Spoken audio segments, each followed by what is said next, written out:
Good morning. At least it's morning for me, but good whatever time zone you live in. Welcome to the YepBoat podcast, Battlegrounds podcast. Let's talk about Battlegrounds. So I'm gonna share some stuff about the meta again. You know how the meta is shifting, how to play right now, because it's constantly. It's constantly changing, and I think recently it's been going very fast, and people have to constantly relearn the game, myself included. I'll also be talking about the big shakeup coming soon, like a bunch of cards changing, and that's gonna completely change the game. Yeah, it's gonna be so different to play, and it's gonna be a lot of fun. So we'll speculate a little bit. Also talk about channel updates, so things that I plan on doing soon on this channel, because I have a lot planned, a lot of cool stuff coming, and also tips about the grind, because in case you don't know, I have no hair left. Reason for that is I did a challenge where I had to hit rank 1 or I shave my head. And guess what? I shaved my head. I gave up. I'm going to talk a bit about that if you want to know what it takes to become the best, because I got to rank 4 EU. That was my peak. I was really close to rank 2. And I just dropped, and I didn't see the point anymore.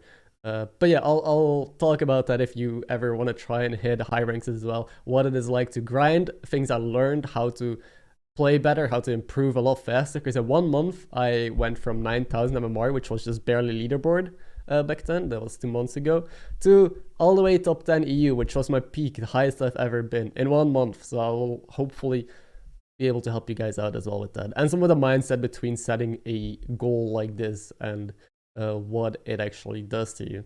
So let's get started with the meta, as always, the usual stuff.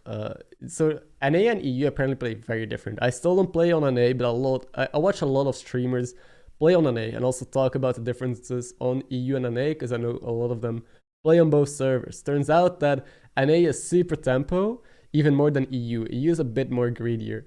I always thought EU was very tempo based, at least recently. I also still play for tempo, and I feel like I get out-tempoed quite quickly, but apparently you can still get away with greed, and I've noticed that when I played yesterday, that you can still triple to 6s and 5s and stabilize relatively easily if you know how to play well.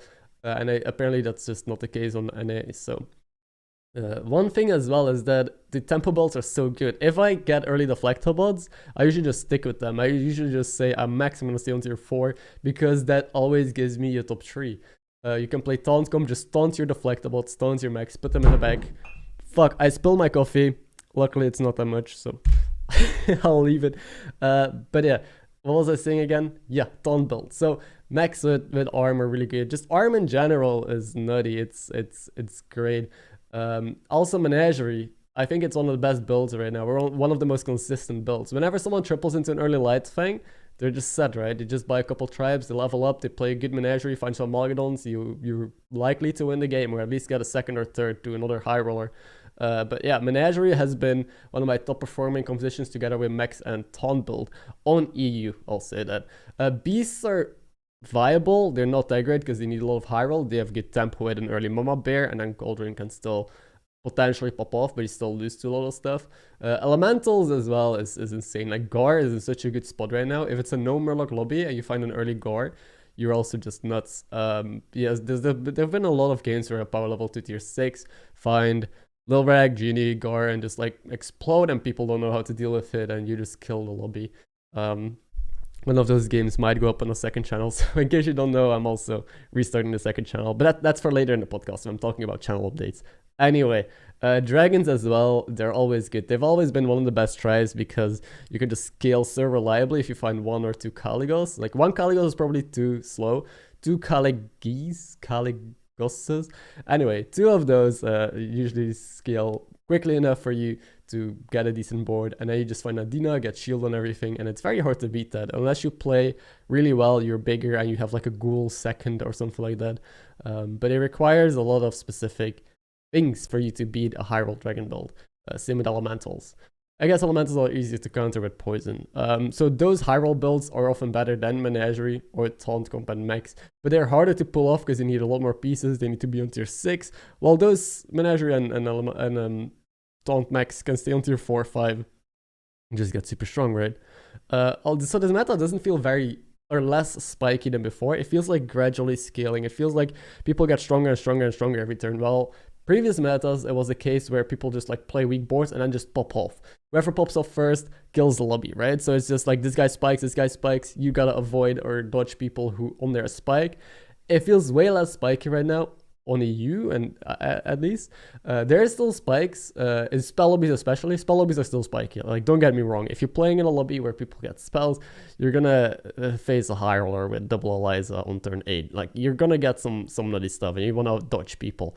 Or against specific heroes, like Jandis, still a big issue. If you face Jandis on her spike, when she gets 2 5-drops, yeah, you're also fucked. Same with Hook Tusk, maybe Ticketus. Like, there's still heroes that have that spiking potential, but it feels way less prominent than it was before. So you can get away with just playing for stats, playing strong boards, leveling, maybe playing a little bit greedy and trying to get a small spike going into some direction. But if you just play consistently, you should do relatively well. At least that's my experience.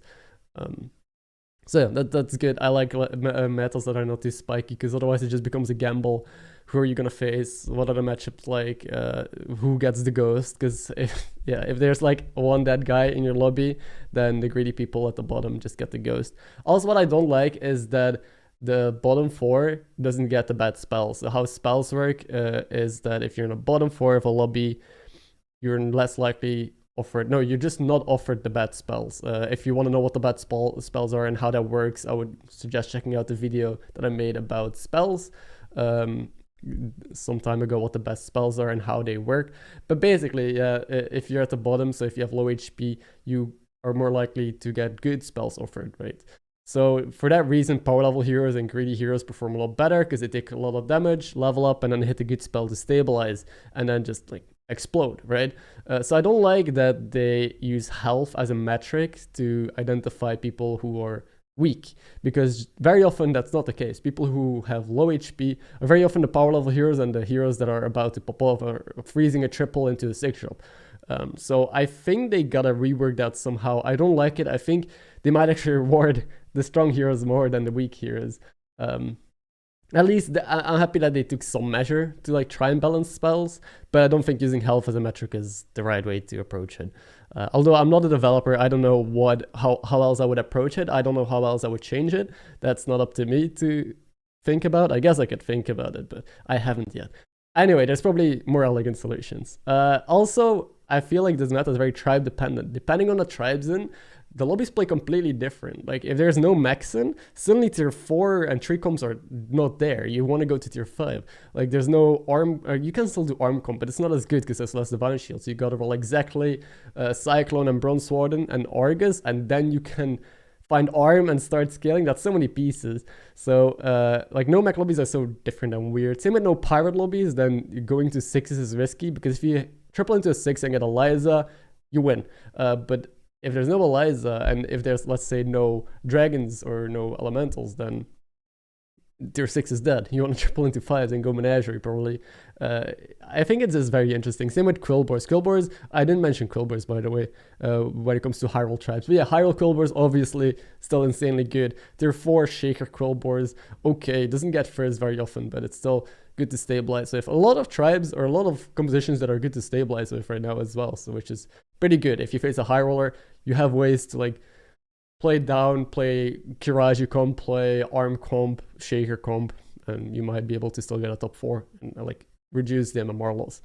But yeah, so tribes, and especially with a lot of leveling curves experimented with right now, like some tribes are good in tier 4, so if you see Quillboars and Demons, you're more likely to power level to tier 4, because then you can find the Hex Rune, you can find Egg, if there's dragons you can find Herald and Scalebane and all that stuff. So tribes like identify whether or not it's good to power level to tier 3, whether or not it's good to power level to tier 4, whether you should stay on tier 1 for a while, get some pairs. It's so interesting. I'm not going to go over every tribe that's good at every tier. That should be an entire video on its own. But I think they really dictate the pace of the lobby and the triples that you want to take, which is really cool. So I would look into that and learn about that a bit more. Last thing that I want to talk about is, that it seems a very experimental meta. I've never seen this many different ways to play the game. Usually there's just like, you level like this, you do this.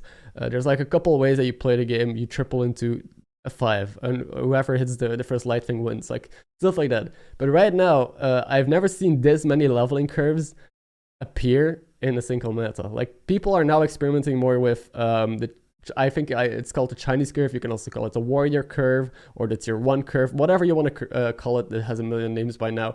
It's a curve where you stay down on tier 1 till 7 gold, and then you double level on 7 gold. Like you just level, sell, level. So you skip tier 2 essentially. Like 1 turn longer than Rafam, you stay on tier 1. And the goal for that is to just find a lot of pairs, and then you level up twice, 3 times, and then you triple into 5s with all the pairs that you have frozen or that you hold in hand. This is good for heroes that get economy like Yogg or Xyrella. This is good for heroes like Reno that really want to hit a triple early on. It's fun to experiment with, and I've never seen this many people try it out, learn about leveling curves. I've seen a lot of 4 and 4 as well, which is people that power level straight to tier 4. Or people that power level more to tier 3. I've seen a lot of people do the Jeeve curve, I think most people like to call it, or I don't know what to call it. It's when you stay down on tier 1 for 1 turn. On 5 gold, you level. You need a token for that so you can sell by. 6 gold, you just skip tier 2 again, level. And then 7 gold, you could skip tier 3 as well, depending on your shop and what you're looking for and want to do. So many different fun leveling curves. I might make a video about all the leveling curves because actually it's quite a lot. Minder made a spreadsheet. If you don't know Minder, he is a good player, part of the community. He made an entire spreadsheet together with other people. I think J. Kirk also helped with rating every curve, how good it is. I'll leave a link in the description if you want to check all of the leveling curves. I think it has like 10 or 20, maybe even 30 different ways that you can level and play the game. So it's so cool to see. I don't think we've ever had this many people interested in learning new leveling patterns. So I like it a lot. There was a lot of talk about the meta, but I think it's very interesting to see how the game is shaking up. So let's talk now about the big shakeup or the big update that we're getting soon. I don't think we have a date yet. It should be this month, later this month, maybe next month, I don't know. But basically they're reworking all the classes. Every class is getting a couple cards reworked. They're still going to keep their identity, so beasts still have the same identity. Dragons, like pirates was the example that they gave. They have a new tier 3 pirate, which gives you a coin if you control another pirate. So every turn you get a coin if you control another pirate, to keep like the money theme going for pirates. And there was a 6 drop that every 2 turns you control it, it gives you random golden. So that kind of like ties in with pirates as well. We had that Peggle, I gave you a golden chest that was reworked, and money is like a big thing in pirates and gold. So they're keeping, that's like a clear example of keeping the same concept for every tribe, but they're changing up units to make it feel fresh, like you're playing a new game. Kind of what TFT does a lot. I don't know if anyone has experience with TFT, also an auto battler, but they used to change heroes and cards a lot to constantly make the game feel fresh and introduce new metas. Of course, Hearthstone is a more casual game. They like to keep things simple, so it's easier for people to step into it. But yeah, it's good to do a big shakeup from time to time. I hope we see more of these, and it'll be fun to experiment again with all the new possibilities. I'm hoping personally for a demon rework. I think most people want a demon rework because demons, I don't know, they're in a weird spot, right? They don't really see much play. You can play big weavers, but then you just lose to bigger scaling late game. And self-damaging also isn't like the best or most consistent mechanic, because if you take a bit too much damage there, you're screwed, right? And it's there's more easier ways and better ways to get a lot of stats than self-damaging. Like Homunculus is worse than the Acolyte of Cthulhu. Homunculus is 2/4 demon that deals 2 damage to you. I'm gonna explain the cards, by the way. I've gotten a lot of comments from people that I should pop up cards and heroes when I talk about them. I'll try to explain every hero card that I talk about, because I'm looking to get this podcast on Spotify as well, so then there's no video feed. So to try and make sure that this is a completely audible experience, not just video experience, I don't want to edit anything in, so people that just listen to this are not missing out. But yeah, Homunculus 2/4 demon that deals 2 damage to you on tier 1, and Acolyte is the 2/2 reborn taunt on tier 1, which is just strictly better than Homunculus most of the time, and doesn't deal 2 damage to you. And stuff like that. And they took out Floating Watcher, which was a 4/4 on tier 4, that whenever you took damage, got +2/+2 as well. For Big Fernal, the 6/6 now, like whenever you summon a demon, gets +1/+1, which is just, it's kind of weird. Are we now into a summoning demon meta? And then if it fits with jugglers, right? And then you play a juggler comp, but juggler comp is really bad late game. Demons just need a good late game. They just need stuff. Like Mal'Ganis is not enough of a reward to play demons, for example, on tier 5, or Imhama on tier 6. So I'm excited to see what they do with demons. I hope they're finally becoming like somewhat more of a viable tribe that is not just purely early game tempo and then just drops off, because that can also be pretty toxic. Also, let's talk about cosmetics. We finally got cosmetics. I'm so happy about them. Venari, I've been playing a lot with it. Tika Lord Rag, the two different bartenders. They're fun. They're okay. Venari can be a bit annoying, the same voice lines over and over again, but I guess you get used to it like Bob. Tika Lord, I haven't played enough with, but yeah, the new skins as well. One thing I'm sad about is that this new skins are all for heroes that are not that good. Like the best heroes, Huktash, Gendes, Galakron, like they all didn't get new skins. So most of the heroes that you see in your lobbies didn't get a new skin. All the bad heroes got amazing skins, like AFK, Maiev, like all the heroes that are very low ranked and that I almost never take got some sick skins. So it's kind of sucks, but there's a lot more skins coming soon. I saw like there's a lot of skins that you can already browse and check out that are not yet available, so maybe in the future with some sort of update or event, we'll see, but that's very exciting. Is there anything else? I mean, yeah, they're just giving a lot of love to Battlegrounds recently. I like that they're doing so many updates, changing stuff up and things like that, and also they're taking care of a lot of bugs that are still in the game for so long. They're finally looking to listen, a lot of bugs being fixed, so I'm really happy about that. And that begs a question that I say every single time on every goddamn podcast. Esports? Maybe? Like, they're getting money now from all the cosmetics. I know a lot of people that bought it already. It's pretty expensive, I know. I had a lot of comments of people calling me a greedy and a whale for buying the cosmetics, like, Jesus Christ. But yeah, it's good to see that they finally might monetize Battlegrounds a little bit, as long as it doesn't become pay to win. It's still free to play. Everyone can just jump into it. The perks you can buy with gold. Gold is pretty easy to get with the new tavern pass, or with the new battle pass, whatever it's called. Like, I got so much gold by just playing only Battlegrounds, and I don't even refresh my quests or care too much.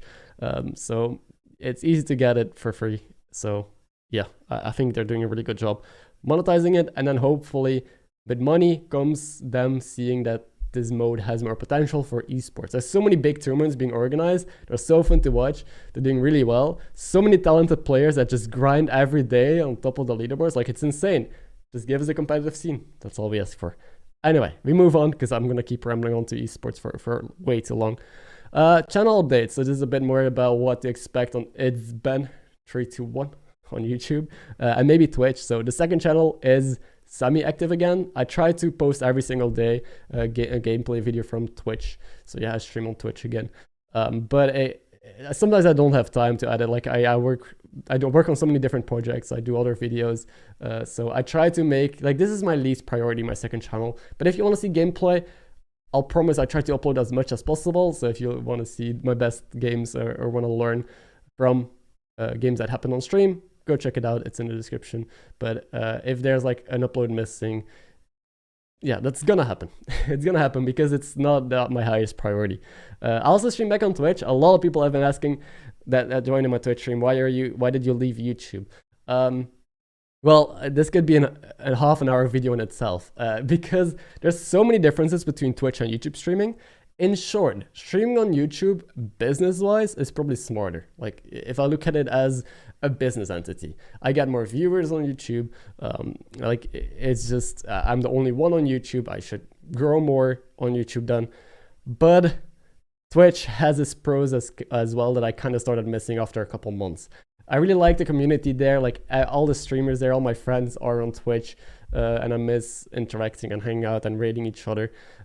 Also, it has just more tools. It has more emotes. It has more of a community. I don't know. I still like the YouTube community. I like you guys, but I think I'll keep streaming on Twitch for now. I might do YouTube streams once in a while, maybe tonight or in a couple days. I'll see. I'll just say hello on the YouTube stream again because it's been a while and I want to like test it out again. But yeah, Twitch, in short, has a lot of pros that I missed and that maybe business-wise, it's less good for me to be on Twitch, but I want to not burn out. If I do stuff that I don't enjoy purely because I want bigger numbers, I'm not going to enjoy this. I like content creating. I like making videos for you. I like playing the game. So I want to do stuff that also doesn't drain me mentally, if that makes sense. upcoming videos. So what can you expect on our channel? So here's a podcast episode. I know I haven't done too many in a while. I'll try to get some more guests on because I like just interacting with people. I think the coolest thing about Hearthstone Battlegrounds is the community. There's so many cool people. So I want to, have more chats with people about the game. I think that's a sick thing. I enjoy that. Of course, hero guides, right? Me talking about heroes, talking about this and that, and doing guides. But I also want to do more experimental content. I've been doing the same content for so long, like all just guides and me talking about updates. And I used to do BG review. I stopped doing that. I might bring that back, but I also just want to like experiment with different things. So if you'll see videos pop up, I'll still make them about Battlegrounds, of course. I'll still try and make them educational, and it's still me. It's still gonna be in theme of the channel, but they're gonna be like new styles or new series or new ideas that I haven't done yet, just to mess around with. And of course, I want to make stuff that I enjoy. Again, I want to make videos that I like making, so I can keep doing this with like full energy, full passion. So I'll do some of that, and I hope you guys enjoy the content as well, because I'm gonna try and pump out more content. I used to do like daily videos for a time. That's insane. Like I used to upload daily on this channel. I don't know how I did it. I just didn't sleep, I guess. Then I started the challenge of hitting rank 1, and then I streamed every day on Twitch, and I made like one video a week or one video every 2 weeks because I was so busy grinding. And now I want to probably not do daily videos again, but at least a couple times a week I want to upload. I still want high quality content. I don't just want to shit post, right? Because that's what you guys didn't sign up for. So only the highest Battlegrounds content, but I'll try to up the quantity as well.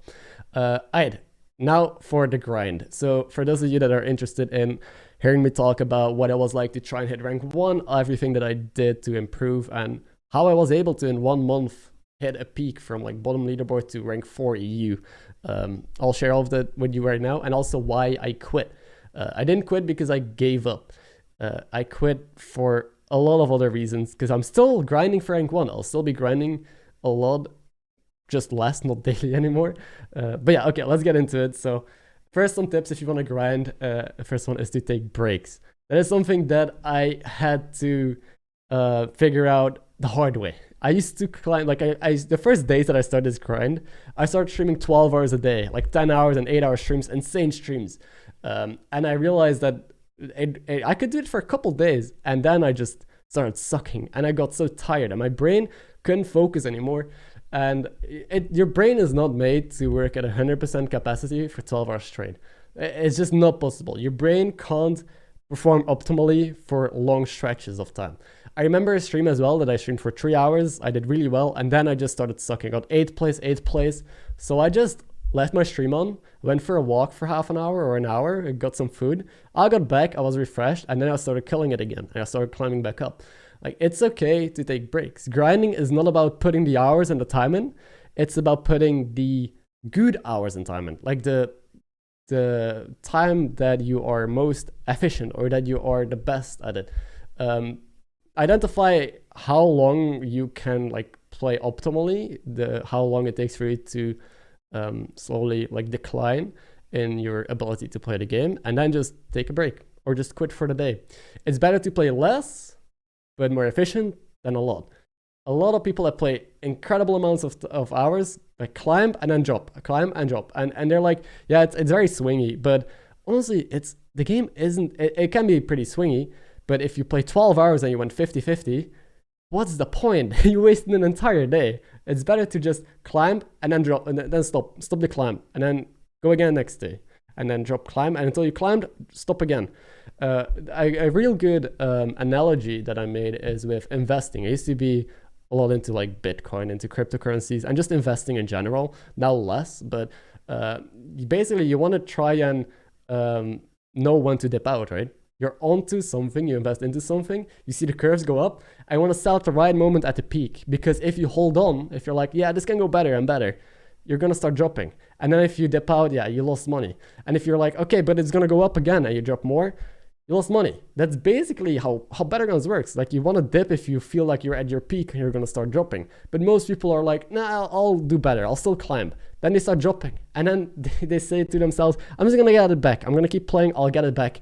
And they drop even more. Know when to dip out. It's okay to dip out. Okay, so that was a big rant about taking breaks and how important it is to identify when to stop playing, because it's a hard thing. Trust me, it's you want to keep playing just to get your ranks back, but it's not always okay. Like, switch to another account, switch to NA or EU or to a Smurf account, all right? If you want to keep playing, but just don't play on your main anymore. The second thing is to actively try to improve. Don't just play the game. If you keep playing the game and you're like, it's all RNG, I keep dropping down, it's just a swing, I'm so hard stuck at this rank, then you're doing something wrong. You're 100% doing something wrong. Why? Because someone is 1,000 level more ahead of you. Someone is rank 1, someone is rank 2. There's people that are higher than you. Why? Because they do stuff different. They play better. So you gotta identify what you're doing wrong. If you keep being hard stuck, if you keep swinging around the same rank, it's you, it's not the game. And that's the biggest thing that I see people talk about in my comments and everywhere, that the game is 60 or 70% RNG. It doesn't matter. If someone is stuck at 9k, they have a downswing and they're never gonna climb, and it just they see no point. And I think I'm the living proof of that, because I was hard stuck 9k and I was just playing the game and I thought it was just a game and I was good enough to climb. I was not. When I started this challenge, I played 3 games straight. I was still stuck at the bottom of the leaderboard, but I had Miner in chat and other people helping me out. I took notes. I started looking back at every game. I started my stream and looked back at the previous stream, all the previous games I played, and every pivotal point, so every turn that a big decision had to be made, like, should I level? Should I take this triple? Should I freeze? So like the big things that decide the game, I paused and I looked at all the different lines, and I have this notebook on my PC. I don't know if I can show it. Probably not, but it has all screenshots of games, of like big moments, and I write down all the lines and which one is the best one. I take notes from different streamers. I watched a lot of other people play, and then I changed my gameplay. Most important thing, change your gameplay. Do stuff different. If you're stuck and you keep playing the same and the same, you'll keep being stuck. Play different. Just try out what you wrote down. And sometimes you gotta remind yourself, like, while I'm in a game, I alt tab and I read what I should be doing or what I'm doing wrong, and then I try to implement it. Even if it feels wrong, even if it feels like that's not me and my playstyle, you gotta go out of your comfort zone. And then I started to realize, wait, I should pick this card more, or I shouldn't level here. I always had the idea of I should just power level and high roll, right? Like, if I high roll, I win the lobby. I realized that that's too RNG related. So I always talked about me getting unlucky. Oh, I power level and I could have hit Mama Bear. I could have hit this. I could have been so strong, and I take exact lethal here. And yeah, but I was relying on RNG. That was my issue. I blame RNG because that's what I was relying on. I had to stay down more, play more for tempo, and then level and get strong. And that's more consistent, at least in that meta. Like, metas change, of course. I'm not generalizing here, but for me specifically as well, I had to play a bit more safe. I like, tripling into 4 drops is fine. I would never triple into a 4 drop. That seemed like a sin to me. Tripling into 3s is a sin though. But yeah, I just started doing stuff different, and it worked, and I kept climbing.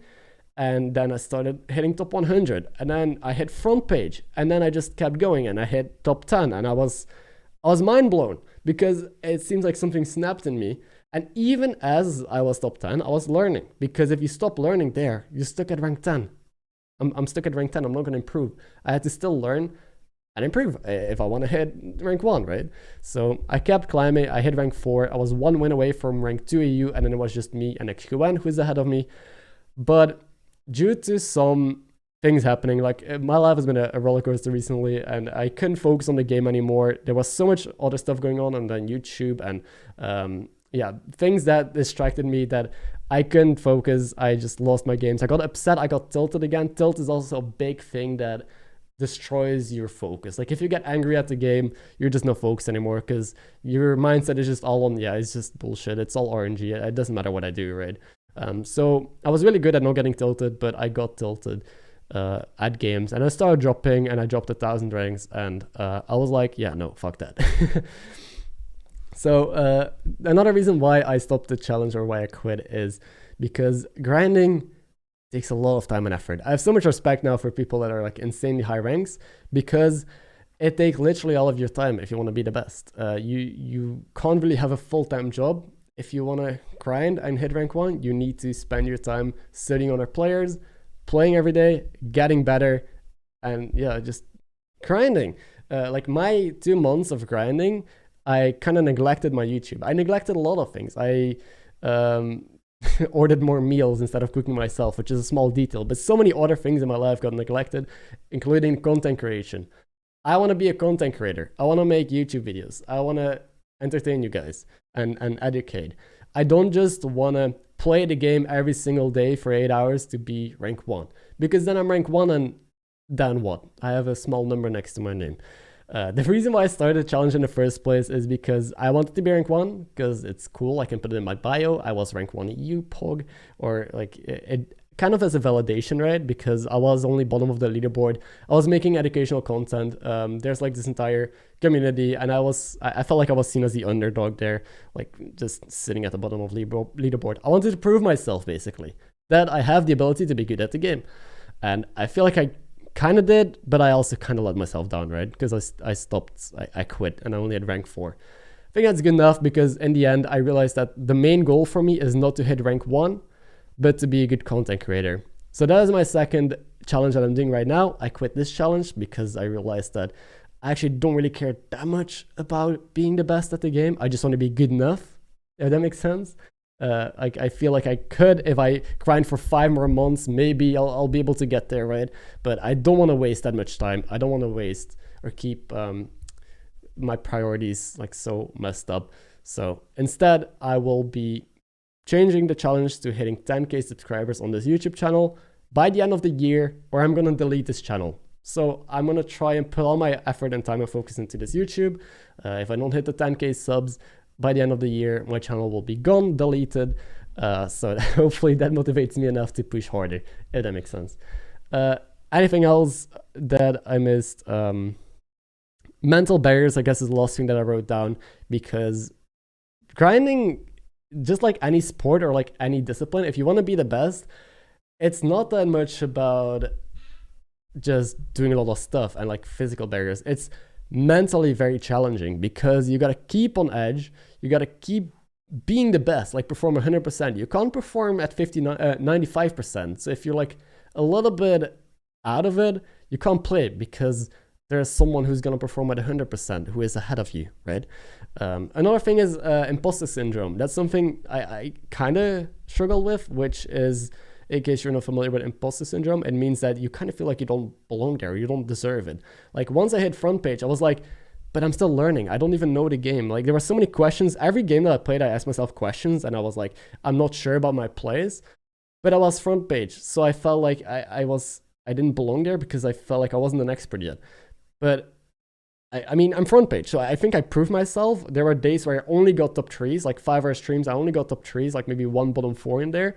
So I felt like I was consistent, but I felt like I didn't deserve it. And I feel like everyone will go through that. If you're grinding and you're really high rank, you will doubt yourself, and you will ask yourself the questions if you actually made that rank or if you just got lucky.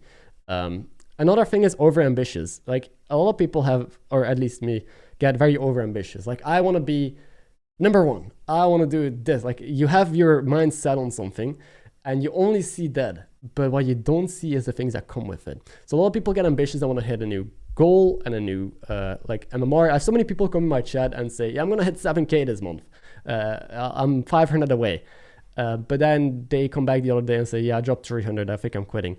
Because people just see the goal. It's kind of like another metaphor. You see the mountain, right? And you see the top of the mountain, but you don't see the mountain itself. Like people see where they want to head to, where they want to end up at the top of that mountain, but they don't want to climb it. So with ambition comes 2 more things that you need to keep in mind, and that is discipline.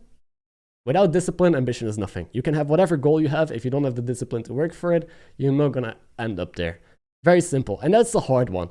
There's days where you're going to slack. Like for half a year now, I've been trying to do YouTube or like content creating full time, and it takes effort to every day. I don't think I've taken like an actual day off, because I also, well, I make daily videos for Slysssa. Every day is a day that I make videos, basically. I don't think there's a single day that I haven't edited a video or streamed. Like recently I've been streaming almost daily.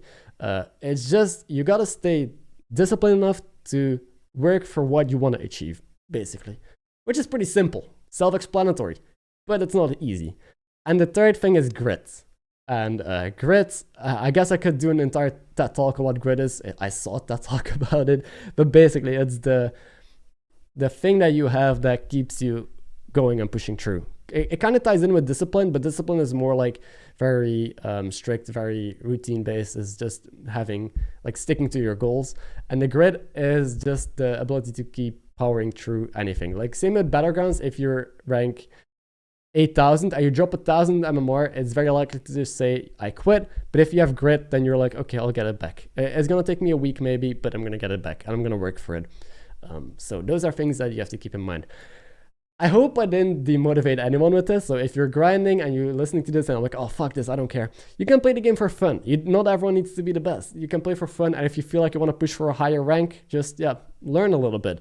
You don't have to try hard as much as I did if you want to hit 9,000 or 10,000 MMR, all right? Like, I'm specifically talking about rank 1 EU, which is the hardest thing to achieve. I didn't achieve it for a number of reasons, because it's so hard, right? Barely any people achieve it. I have a lot of respect for people that get there. But yeah, whatever goal you have, if it's a smaller one, like, you can apply this, but like, take it easy. Don't be as hard on yourself. Just learn, keep these things in mind. There's a lot of other things that are here, but I don't want to make this podcast episode too long. I also don't want to bore you too much. I don't know how much you folks care about this. This is about Battlegrounds, right? I talked about the meta, about the video game. Like, I don't know how much people care about talks like this, about more of the mental game and the like top. I don't know. I hope you enjoyed it though. Please let me know down below in the comments if you enjoyed me talking a bit more about this side of the game instead of just, and about content creation, I guess, instead of just purely the meta, right? Because every podcast episode, I'll talk about the meta, I'll talk about what's happening, updates, new heroes, right? And maybe a small guide. But I think it's also interesting to share other sides of the game and like backgrounds. So if you enjoyed it, please let me know down below in the comments. Also, liking this podcast is appreciated. I don't know if you're listening to this on Spotify, that'd be very pog, but can you like on Spotify? I actually don't know, but thank you for listening. Hope you enjoyed it, and hope you guys get to enjoy the next episodes as well. Don't forget to subscribe if you want to catch more podcast episodes, but mainly guides, I guess. I do more guides than podcast episodes, but yeah. Thank you for listening. Thank you for watching. Hope you enjoyed this and enjoy the rest of your day, and take care. Have a good rest of your, I don't know what day I upload is and what day you watch it, but hope you have a good rest of your day, no matter what day it is. Goodbye.